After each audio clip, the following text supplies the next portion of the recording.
This is the Everything is a Primary Source podcast, where we arrive at the history of an era through its pop culture.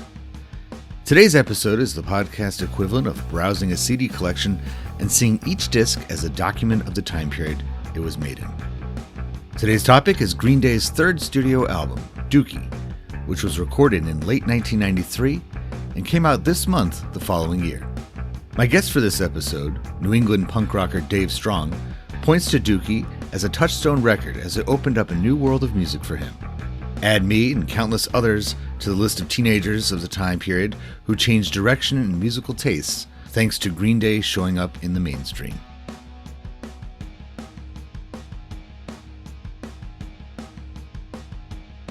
So we were chatting at the Rancid show, and I brought my stickers and my cards and stuff like that, and we exchanged information.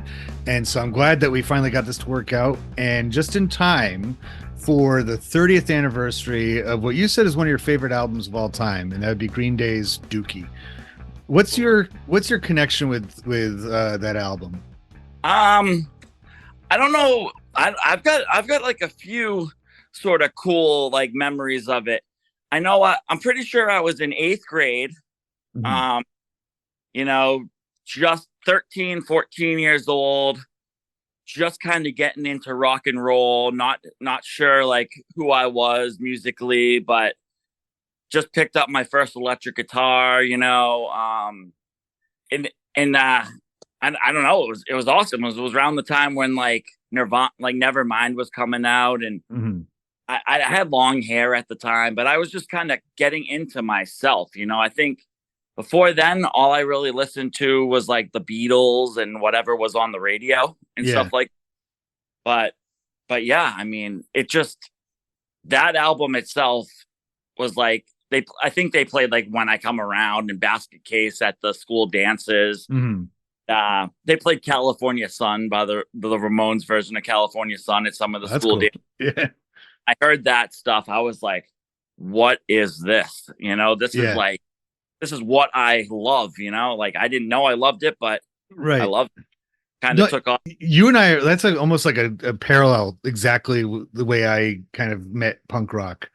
And it's like almost word for word, because, and it's the same thing. I grew up listening to the Beatles because my parents were both huge Beatles fans, and the Beach Boys. And so it's like that kind of simple, straightforward rock and roll was like really in my head, and obviously informing my tastes. I was really into like Aerosmith when I was probably like 12, 13 years old, right around the time that this came out. And I remember people talking about this band Green Day. I just get like kids were talking about it on the bus, and like they would sing the hidden track, I'm All By Myself.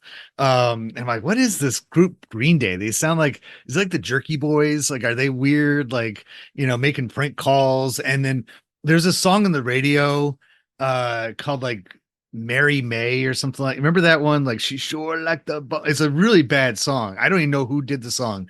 I thought that was Green Day for the longest time. I didn't hear the DJ announce the song. So I'm like, well, this is probably those Green Day guys. It sounds, and I had no idea. And then when I definitely did hear who they were, I think it was Basket Case was the first single that I got that direct connection. Like, this is Green Day. This is their song.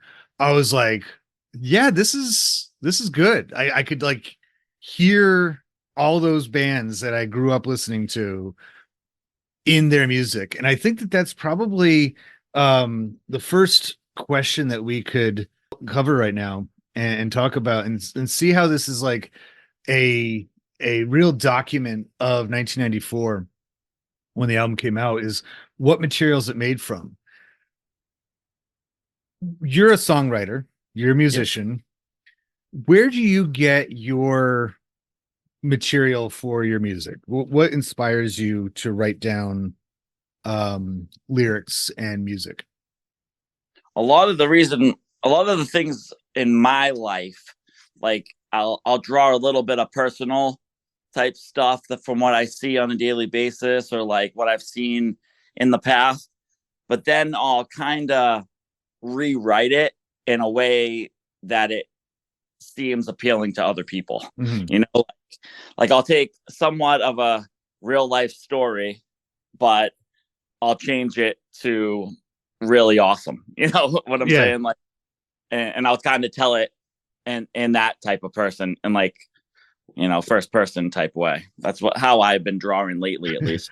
Kind of like the Seinfeld of music. It's like relatable stuff, and yeah, it's catchy. Well, and that's isn't that where like there's so many like groups in that early '90s era, and I know I just made that remark about Seinfeld, but that's also the era of Seinfeld, where people are writing about just ordinary things.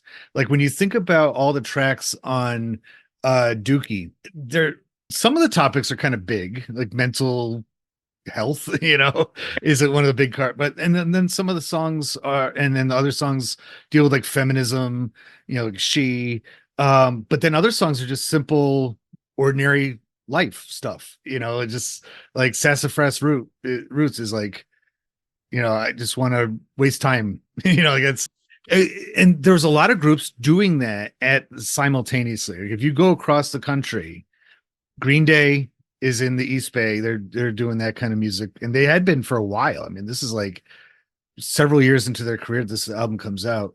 Screeching Weasel in Chicago doing the same kind of music, and Mike was then in Screeching Weasel on like on my is it My Brain Hurts or How to Make Enemies? I think it was How to Make Enemies. That one he plays bass on it. oh really? I didn't know that. So Yep.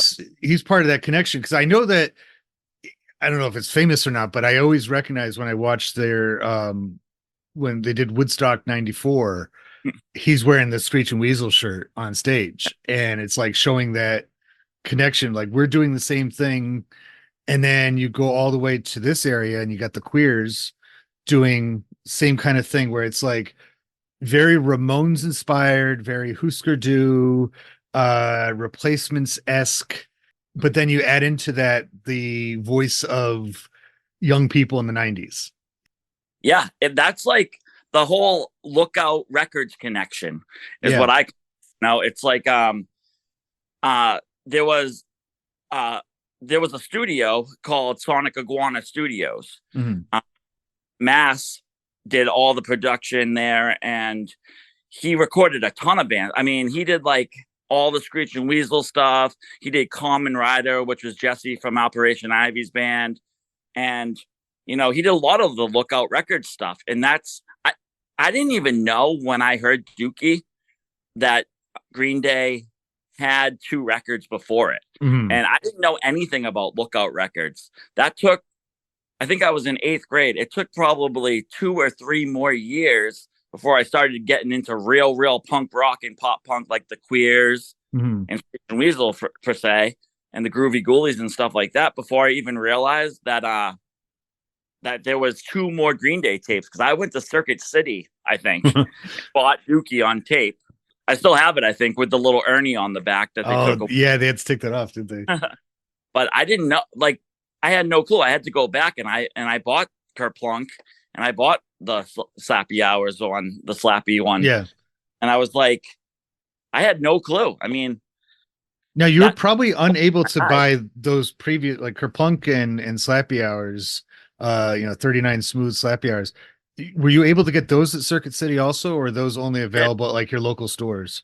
No, I got both of those at Circuit City. I Wow. didn't know about them though. I didn't even think I saw them before Dookie came out. So I don't know if they like repressed them or if Mhm. they. I don't know how that worked. It's a good question, or if they just like went back to the vault and be like, hey, we got a bunch of these laying around now that they're Yeah. huge, let's bring them back out and get these going. Because I think that really kind of adds in, especially when it comes to you know how a group like this gets so big. Like I was mentioning before, Green Day's, they were at it since what, like '87, Yeah. and they had been working at it. And it's when you hear really any of their recorded stuff, starting with 39 Smooth and then working your way up to Kerplunk and Dookie, they're pros. Like they're not amateurs, you Was know. it Sweet Children or something? Was the Yeah, band? Sweet Children was their name of their group, and I'm glad they changed their name because that doesn't quite, I don't know if they would be the same group if they didn't have such a nice Green Day, just like it's very easy to remember. Yeah. Um, kind of thing. And that might even contribute to the material it's made from. It's like easy to bill, easy to communicate, easy to request. I'm thinking like college radio stations probably had a lot to do with them getting some exposure early on, Yep. doing tours and stuff like that. So all of this builds into the material of that time period, that early 90s when Gen X is like at its height. I think you and I are about the same age. So we're like Zennials. We look up, we're older than millennials, but we're the youngest possible Gen Xers. So like I looked up to the Gen X people when I was a kid. My older brother, his friends, people older than that, I thought they were the coolest, hanging out at coffee shops and like working at coffee shops and writing poetry on computers at coffee shops. You know, that was like their world, and like the characters on Friends and stuff like that. That was like, wow, these people are cool. They have their, Reality Bites. It's a cool movie. It is. And it's like that was like Green Day and specifically Dookie is the soundtrack to that era.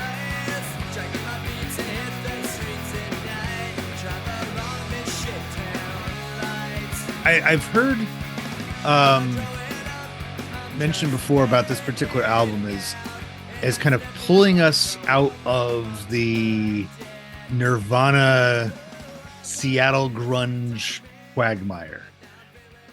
Personally, Thank. I'm not a big fan of the grunge stuff. That's just me, but I like I like Nirvana a lot, but other than that, and I can deal with Pearl Jam and Soundgarden, but I never really dug into like too much of the early grunge. I'll put a play like a sub pop playlist on every now and then, but yeah, I'm it, glad to. It took a good direction, and Green Day had that like snotty type, I got something to say type punk rock attitude that yeah. really, I don't know, I needed it. I think I needed it. you know.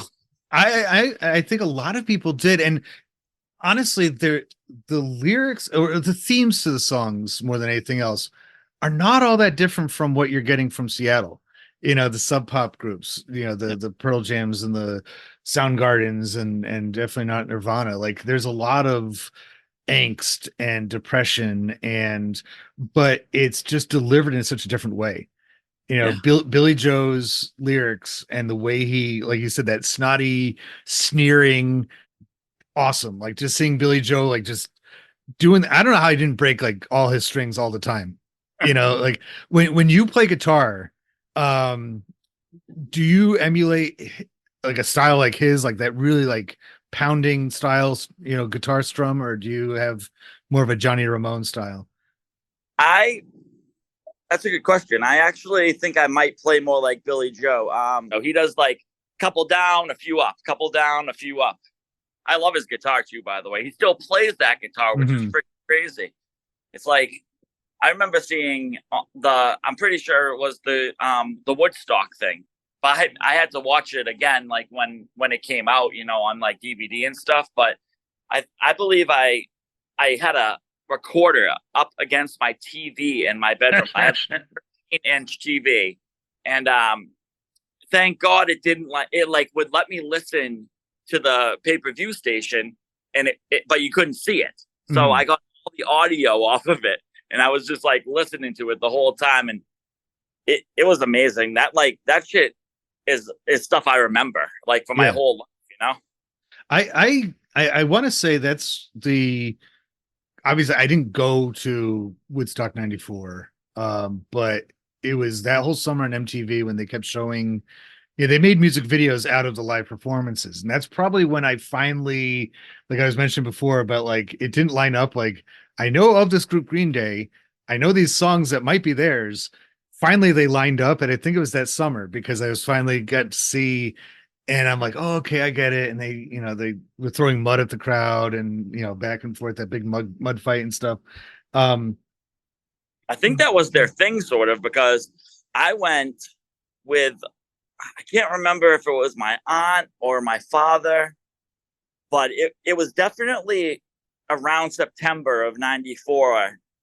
I, I want to say, don't quote me on the dates, but Green Day played at this place called the Hat Shell in Boston, Hmm. and a free concert. They used to have free concerts there all the time, and they played like four songs in a mud and rock fight broke out, Oh, geez. and they kicked off the stage. It was like a little riot went on. There's tons of press about it now. You can look it up now, I guess. But yeah, I was at that show and I was like, this is awesome, man. And before I even saw the Ramones, I mean, like it changed my life. Like I was like, this is what I want to do for the rest of my. I want to be Green Day.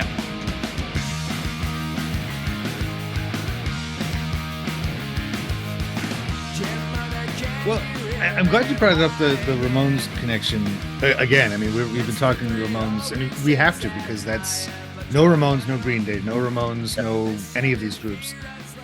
Even Pearl Jam, even Nirvana. You don't have that. The door doesn't open for that other kinds of sounds without the Ramones. But I remarked one time, and I got a lot of crap for it, but I said Green Day has done more with that sound, like the bar chord, the power chord, distorted guitar sound, than the Ramones ever did or wanted to do. And I always preface that by saying the Ramones are my favorite group of all time. They perfected rock and roll. But you cannot deny that Green Day has done more with that sound because, I mean, just commercial success alone. By 1994, 2 years before the Ramones broke up for good, they were just selling platinum records. I mean, Dookie went, I don't know, multi platinum probably because they did it the right way at the right time for a wide audience. And I guess the Ramones, aside from South America, maybe Japan, they never had that kind of success. No, they got famous more after the fact. Yeah. They did do some like Lollapalooza stuff, and then they did that, like it was like Rancid and them at Lollapalooza and their last tour, and that they were starting to. I mean, they were already super famous by then, but like I can kind of see where you got in hot water with that comment, but I also agree because it's the generation that Green Day aims for, like it's just the way that it is. I mean, more eyes on them. They got more. Exactly. And when the Ramones got inducted to the Rock and Roll Hall of Fame, it was Green Day that played their music. So it's like that connection was complete. I saw an interview recently. I've been intentionally watching lots of stuff just to get ready for this. And they're interviewing Billy Joe, interviewing the whole band, asking who their influences are and who they like. And side note, they seem like the nicest guys. I've never met them. Obviously, I'd be talking about that right away if I ever met them, but they seem like really approachable guys. They seem pretty down to earth. And in this video from like the early 90s, before they really took off, they were just listing off all their groups, and they include the Ramones in there, but they don't lead with that. They just say it because if you think about it, early 1990s, the Ramones hadn't quite reached that mythical status quite yet. That wouldn't come until after they broke up. And it was like that. And so to a group like Green Day, which are not a Ramones clone group, like they don't just, there's really nothing about their look or even their sound that's like direct copy of the Ramones. They're just kind of like adding that into their basis. Like if anything, if I'm listening to Pulling Teeth off of Dookie, I hear the Beatles. Like that's a Beatles song,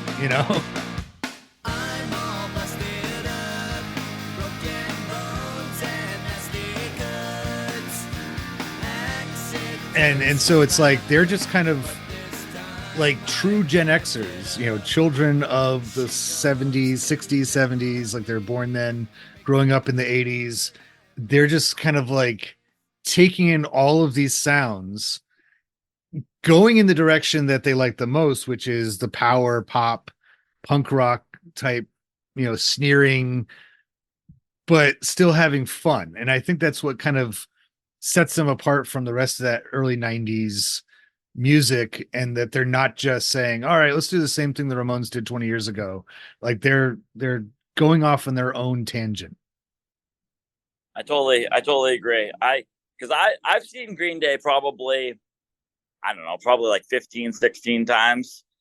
And I did see the Ramones one time, but they ended up opening for White Zombie. It was in Hmm. 1907 in Lewiston, Maine. And honestly, I mean, there was more Green Day, like at all the shows that I've seen Green Day at, there was more show people at them, you know? Yeah. It's it's crazy. You're right though. I think it is because of the time. It's definitely going to be because of the times. Because if the Ramones were around now, I think that they'd be selling out coliseums too. Yeah, and I think that because people would come around again and be like, "Oh yeah, they are brilliant. Like this is just perfect." We've been through the minutia, all the rock and roll was in a pretty bad place in the early 2000s, and I think that's why the Ramones started to show up again on people's t-shirts and on pop radio. You'd hear "I Want to Be Sedated" every now and then. You're like, people are like, "Oh yeah, we I kind of wish we had taken care of that group a little bit more," because and Richie Ramone and Marky Ramone can still tour just doing a whole set of Ramone songs, and they get a big crowd for it.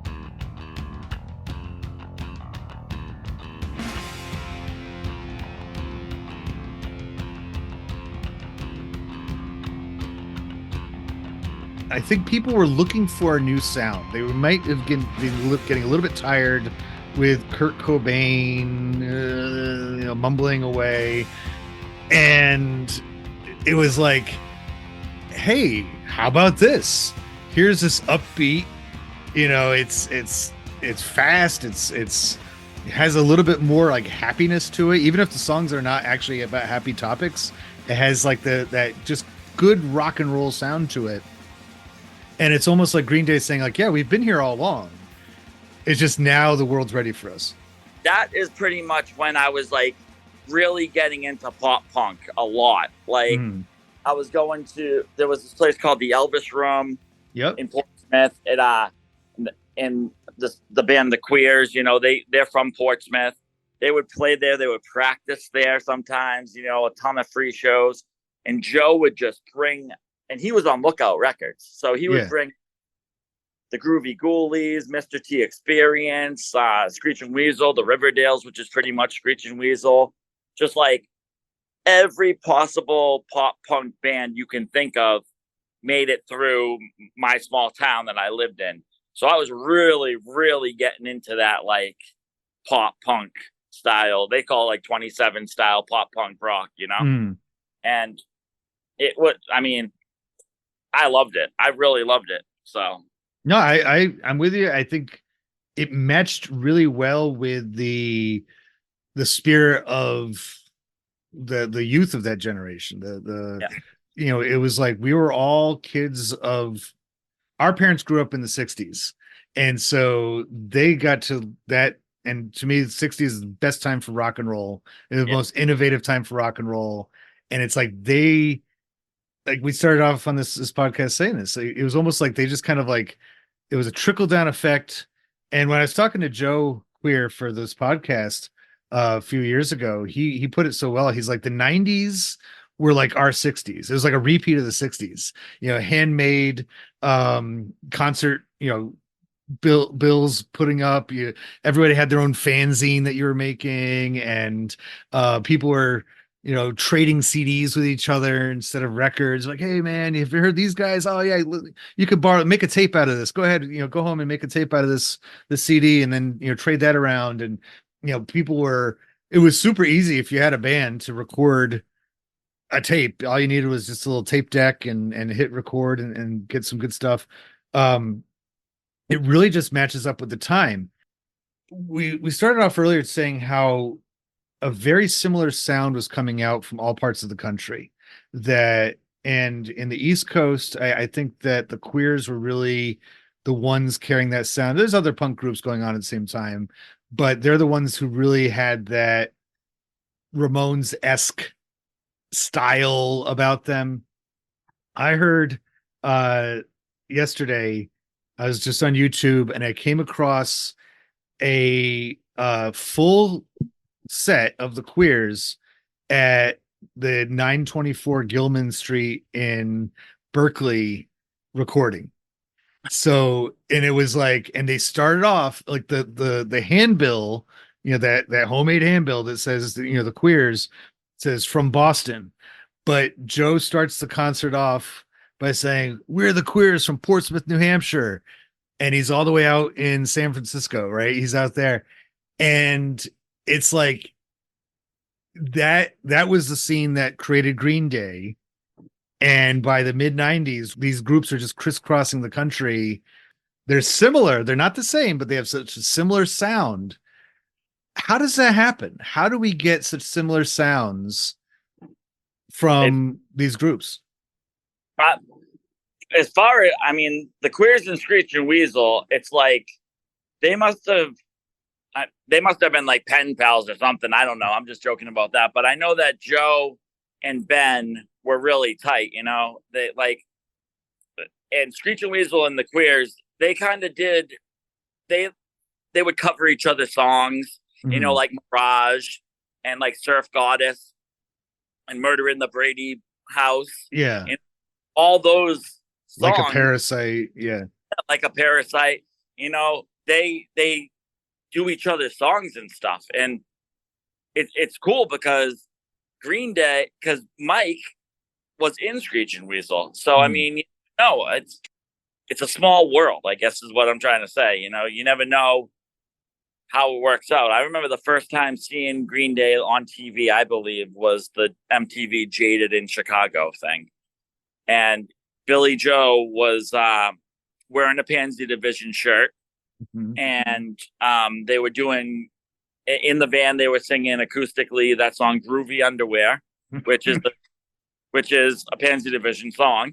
And, I had never heard Pansy Division before, and I love Pansy Division. They like just listening to Billy Joe and like because they always had pop punk like different shirts, kind of Yeah. like the you said earlier, like different band shirts. And when I would see it, I'd check it out and I'd be like, oh my god, this is so good. This is so freaking good.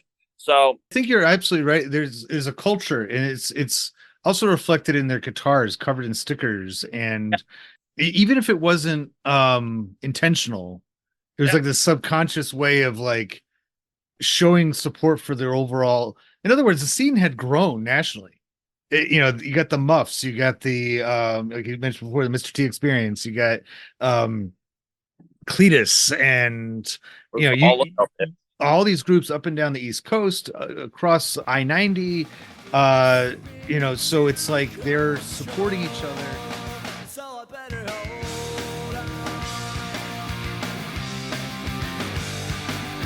Almost like there's a cycle when it comes to this, pop music, and that, maybe not exactly 30 years at a time, but we've been talking about Dookie and how that was when that kind of underground punk rock type music was cresting a wave, and then it just kind of splashed down again, and now it's 30 years later, it's rising back up again. And maybe this is just the way it's going to be from here on out, that we're just going to get these good times and bad times when it comes to original music. And the sounds that are coming out now, would you say that it's remarkably different from, say, Green Day circa 1994, or do they still seem to have a good like foot in that realm, but are trying something new with the other side? Um, as far as my music, I would say it's staying pretty true to the '90s. I haven't really stemmed too far off, but there's a few bands that I've seen that are doing their own thing. Like Ska's coming back. There's a Oh, lot of really? like, ska that I've seen lately. Or That's gonna like, be fun. yeah, yeah, and they're doing great. I mean, there's a band called 13 Cavities from Philly, and they killed it at the show that I went to. That I mean, they played with me, and it was amazing. Like they're great. They actually just got a record, or it's coming out on Fameless Records too. I'm really stoked to be on this label. I'm like totally pumped the way that everything's coming up. I'm glad to hear all this because, to get back to our conversation, and we left off talking about the locations of it, and the 924 Gilman Street Alternative Music Foundation in Berkeley, California, the Gilman as they call it, which is the hub of all this underground music from the East Bay or from just the general Bay Area in California, Northern California, where Operation Ivy and The Offspring and AFI and Rancid and Green Day all really became known entities. And the club itself was unique in that it wasn't just an all out punk moshing extravaganza. They had rules. It was like a collective that you couldn't just, it was almost like a co-op in a way. Um, where you had to make sure that so the police wouldn't shut you down, right? Um, and and honestly, just side note, that's what I love about punk rock. Like I've done a few other styles of music on this podcast, but the reason I always go back to punk rock is because it's so democratic. It's so anybody can do it and do it well. That takes people such as yourself with that next level of talent and tenacity for it. But Thanks. I've been to so many shows where you're in the crowd and you're looking at the person next to you and they're like the singer for the next band that's up there. There's no rock stars, there's nobody like hanging around and be like, get me another glass of wine as it's nothing like that. It's they're back at their I've met Joe Queer a couple times at merch tables. He's selling his own t-shirts. He's not you know having some like model like latest cigarette for him or something like that. He's um really good. He's good at that. He's good with that. and he knows how to treat his audience, and I feel like there was a lot of that going on in the 1990s, and Gilman represented that in Northern California, but they banned Green Day after they came out with Dookie. They felt that, and I don't know exactly how if there was a lot of like teeth behind that, if they were if it was like a throwdown kind of thing, or if it was just kind of like, well, you've made it huge, there's the door, we don't you shouldn't be playing at this venue anymore because this is meant for local acts to really get known or underground acts to get known. Really. But they weren't able to play there until 2015. It was not until 2015 that they returned, and Jello Biafra, actually, of the Dead Kennedys, is the one that introduced them back to the stage in 2015. Really. Yeah, it was. I just watched that again yesterday. I'm not like sitting on this wealth of knowledge. I've been perusing YouTube a lot lately.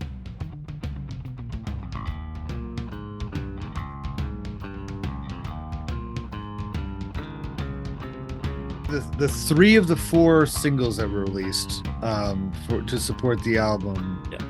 I think Longview was the first one actually, Yeah. which is interesting because that's unlike the other ones by quite a bit. I mean, Yeah. it's very bass heavy, which I really, that style of bass that Mike Dirnt plays is so California. I mean, it You was know, the first song I ever learned on bass. There's so much firsts for this. Like when I come around was one of like the first songs I ever learned on guitar. Longview was like one of the first songs I ever learned on bass. It was just like so much. do you think that that was I mean, speaking of the behavior and ideas, I think there's probably the difference between their skill, their ability as musicians is not light years beyond the listener, that the listener could easily pick up a guitar. Do you think that they even want that? They're encouraging that. They want kids, teenagers, and young adults to grab a guitar and play along with their music. Well, I love that Billy Joe gives a guitar to a kid at every show. That's amazing right off Mhm. the bat. The fact that he can like use the celebrity to like give away shit like that, pull up a young kid and give them a guitar. It just like makes someone's day every day. That's so friggin' awesome. I don't even know if they knew that they were going to be so big when Dookie came out, like, because I have the demos record and I, I just, I mean, obviously they knew that it was going to come out on Warner Brothers, but like, who would have known? Who would have known that it was like blow up like that? You know? I think it just is symptomatic of the era. It really just comes down to that 94, that was a big year for I think just a lot of things. I mean, we were out of the Cold War. There wasn't that anymore. The Gulf War was behind us. We're into the Clinton years. The internet was about to really explode with everybody. If anything, the cover art for Dookie, it it kind of maybe even hints at that yeah, they knew. I mean, they didn't design the cover art. A friend of theirs did, but it's like they knew that this was going to make a explosion in the time that it was. If it had come out 2 years earlier, probably would have not performed nearly as well, or a couple years later, it would have just gotten mixed up with the other groups that were showing up on the spectrum of musicians. But coming out right there in 19, they recorded this late 1993, put it out early 1994.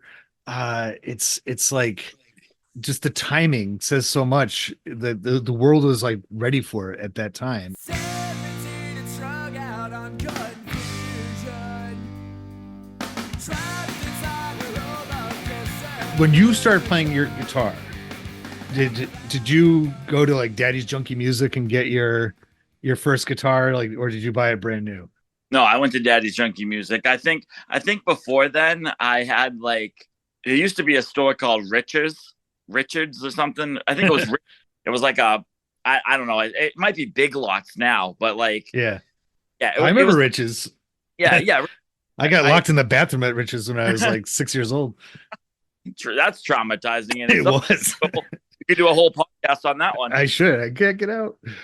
I got I got one of those guitars that like it was a cheap electric guitar with like a battery backup with like a little speaker in it from then. But then after I pretty much broke it, I went to Daddy's Drinking Music and I believe I got like it was a PV style Strat. I got the whole I think I got like a PV Bandit amp or something with it, like a teeny one, Mhm. and yeah, and it was the whole PV setup. It was great. It was like a fake Strat, and I loved it.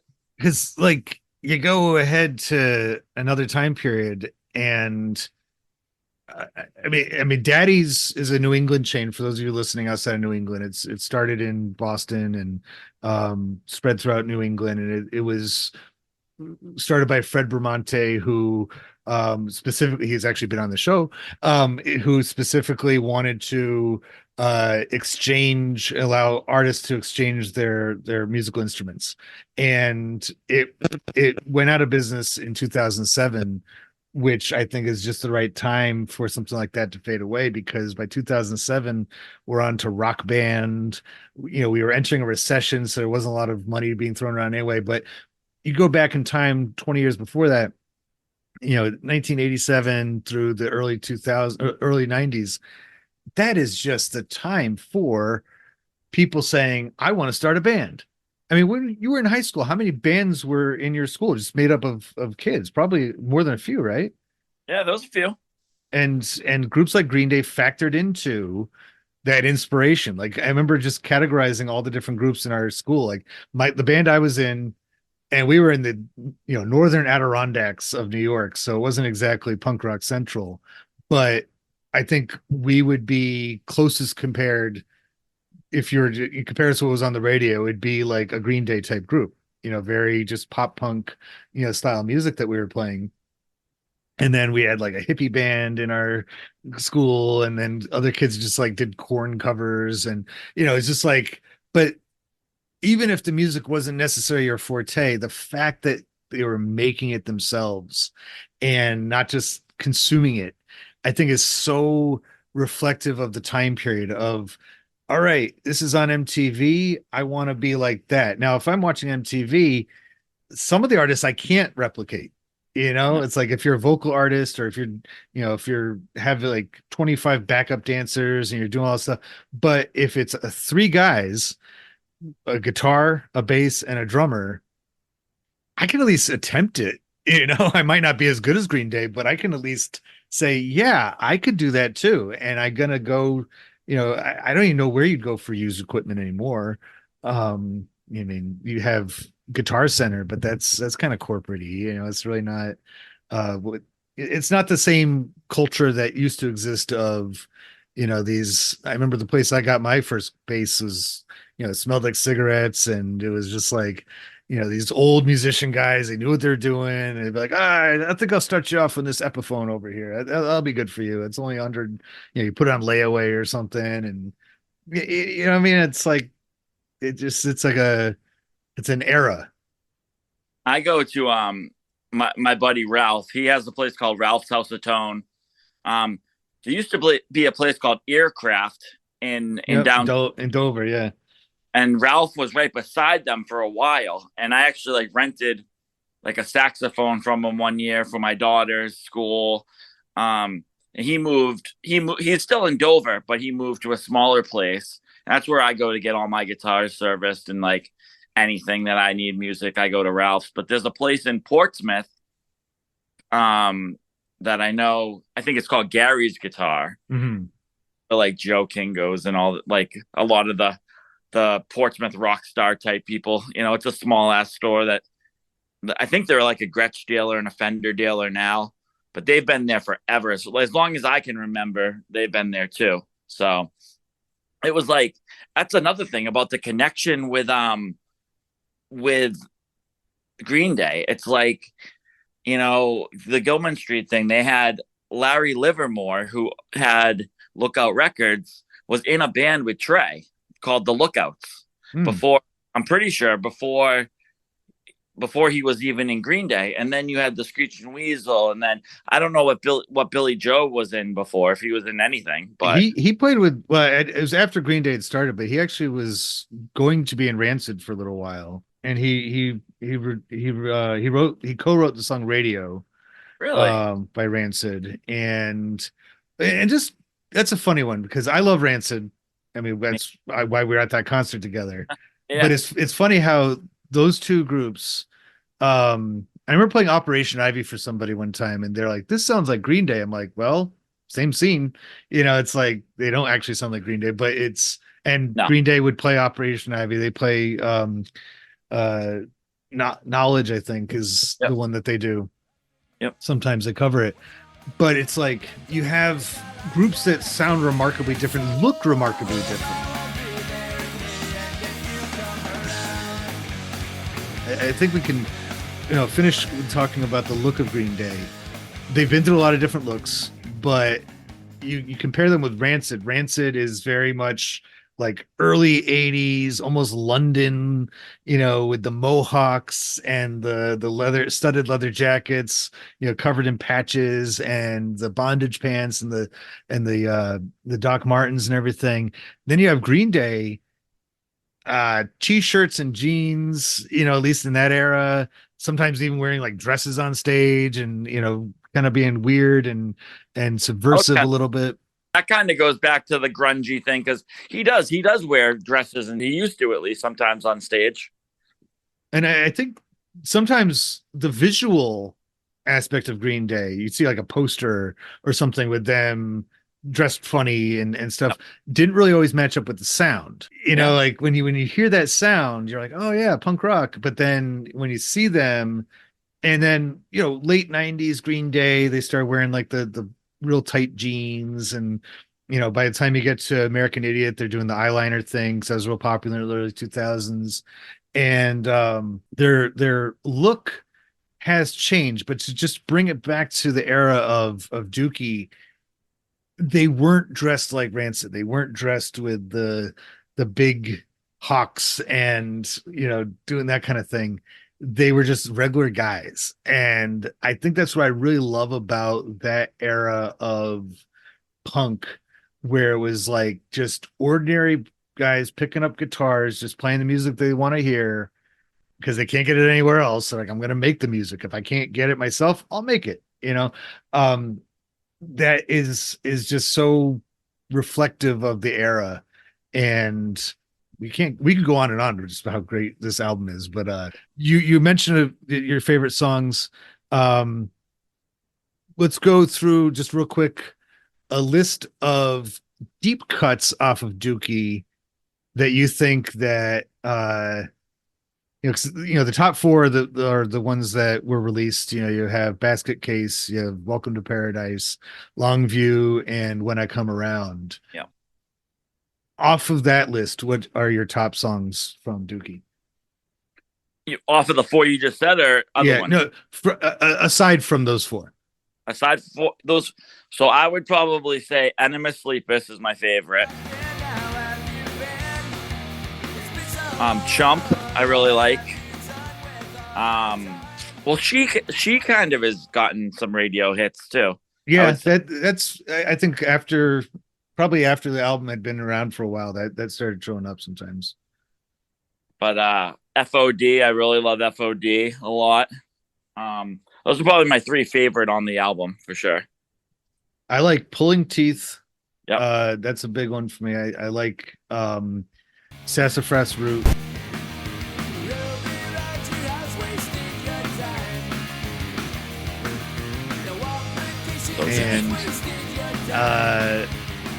And I had, maybe I'll go back to that list. I feel bad, but When I Come Around is probably my all-time favorite Green Day song. Very influential. It's tough to because it gets played everywhere. That's the only, and I'm not like that type of person that like hates on something because it's overplayed. So I don't want to go down that road. But sometimes when I'm in my car and it comes on, I'll skip it because I'll be like, oh, what's next? But Right. You're right. I really love that song. It was probably the most influential on that album. I agree with you. It doesn't take away from the song, but it does definitely make it less powerful if you hear it at least once a day. Yeah. You know, I think we're in agreement on that. Yep. This is I don't think if this album had been as successful as it was, I don't think we would get the Green Day that eventually is, you know, playing this huge concert tour this summer in support of, you know, they wouldn't be celebrating 30th anniversary of an album that, you know, but it's just like it hit the right time, the right place, the right interest. It says so much about 1994. And Dave Strong, I really appreciate you taking the time with me today to talk about one of our shared favorites. This was awesome. Thank you for having me, man. And everybody, where can they find you easiest online? So online, on Spotify, Apple Music, you know, any of the streaming platforms, you can look up Dave Strong. And right now there's 16 songs streaming. So, you know, you can get, I'm in YouTube, Amazon, pretty much anywhere you listen to music, you know, you can find me. And you got some cool covers on your album, right? You got a Ramones song and an Eddie Cochran. And I mean, that's the beauty of this kind of music, is that, you know, the punk rock stuff is that it's so deeply rooted in the early rock and roll that when you hear Eddie Cochran and even some of the early Beatles stuff, you're like, yeah, I've heard that already, but just in, you know, embedded in the music that I love from, in this case, 1994. Thank you again for listening to the EPS podcast, where everything, including Green Day's Dookie, is a primary source.